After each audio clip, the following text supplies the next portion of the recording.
So I guess welcome to my biannual setup mix. I'm gonna change out some couple of drivers, configuration, add some power wire. But in order to do that, I had to change my coil configuration from 1 ohm to half.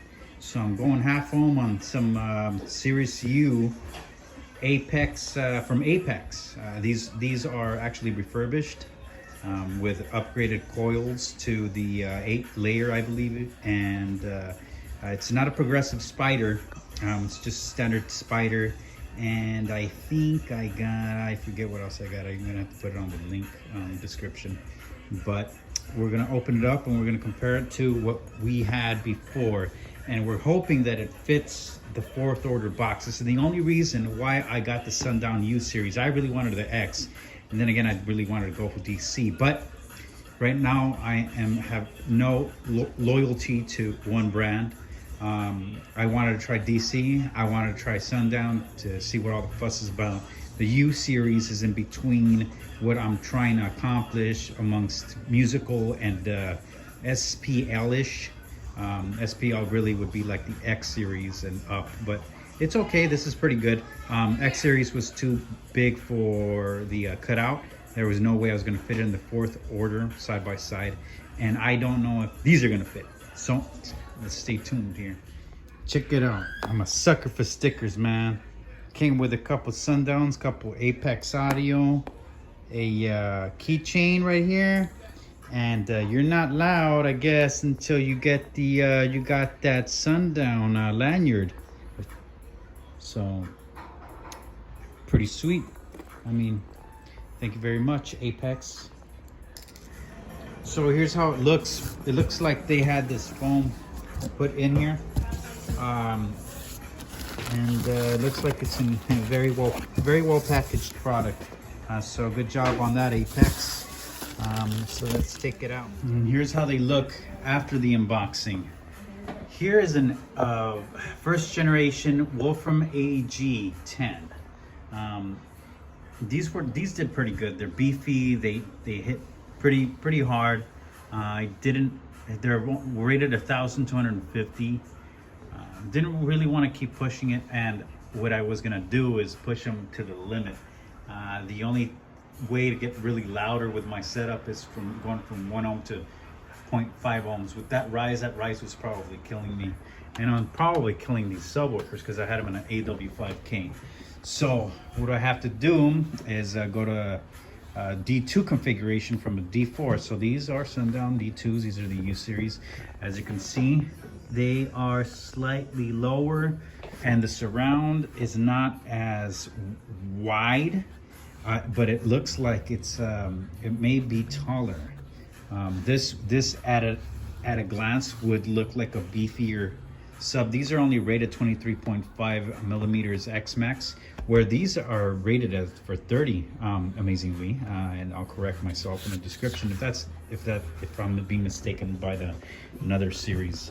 So another thing is, if you look, the magnet is it's way fatter. If you look here, give me a second. And as you can see, a couple booty shots here. That's way wider magnet. It's shallow, but way wider. And these these ventilation holes are quite bigger here on the AG series than Series U.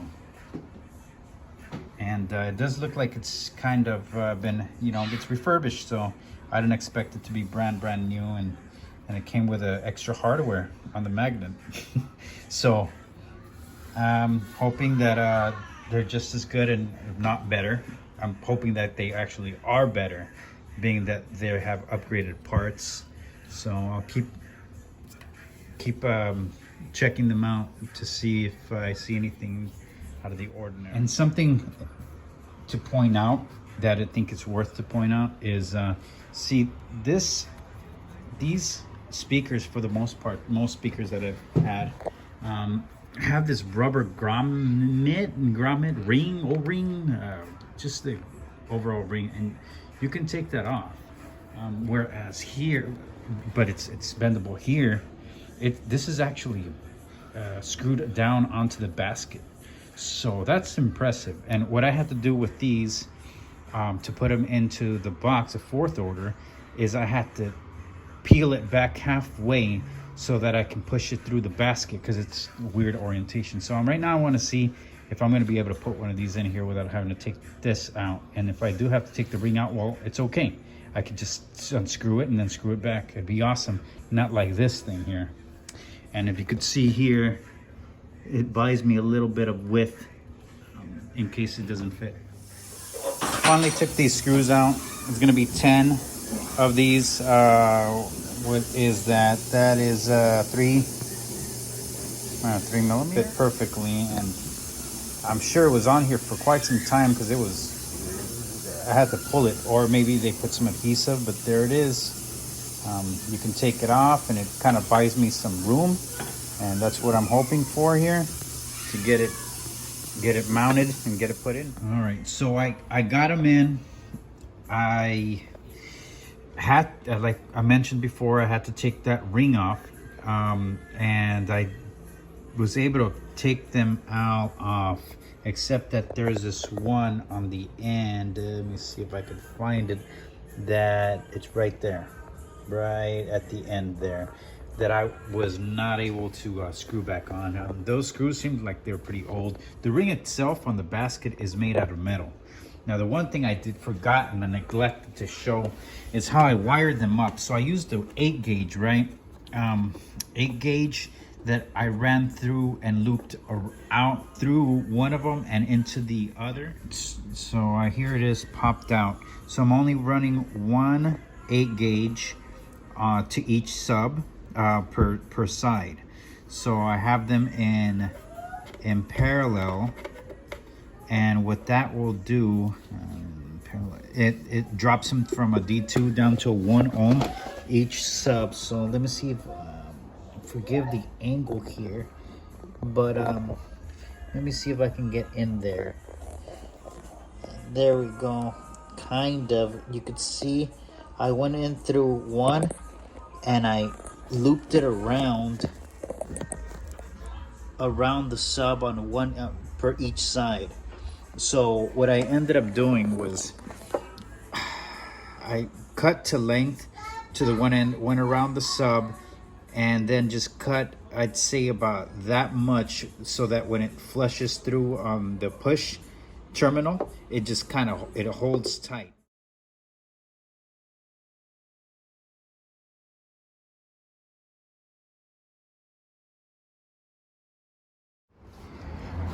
And this is pretty much the final setup. There's my 2 runs, power and ground. I have my grounds down here, tied into, hooked up to the frame or the chassis, metal. It's not even the chassis, the frame. We'll call it the frame. And 2 runs down over there, run from the front to the back. I put my zip ties, I just did that job. I had some white ones I just took out. So we went ahead and we cleaned it up. There it is, 4 runs. And then we have the other, see that? The top one's ground and the very bottom one's ground. And to the back I have my green cable right there, is soon to be hooked up to the relay in the front. There's a switch, a toggle switch, but there it is. Ain't talking about nothing that I can't do, that you done that I ain't did. Ain't nobody tripping on your hoe. Amen to that.